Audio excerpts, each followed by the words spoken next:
E siamo alla partenza con la prima serie dei 100 stile libero ragazzi 2000. Alessio Gerardin Gabbiano in 1, Riccardo Ceachi Fondazione Bentegodi in 2, corsia 3 Davide Bizzotto Antares in 4, Mattia Dalfarra Plenti in Veneto, corsia 5 Matteo Barbi 2001 team, corsia 6 Enrico Aguiari 2001 team.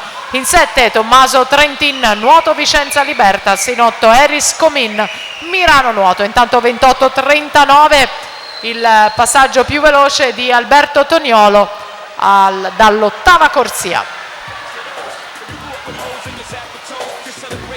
Passaggio al 100° identico a quello di Jacopo Mazzurana che ha vinto la batteria precedente in 1:01:04. Toniolo in arrivo, Alberto Toniolo 1:00:06. Questo il miglior tempo nuotato fino ad ora, questo il tempo da battere per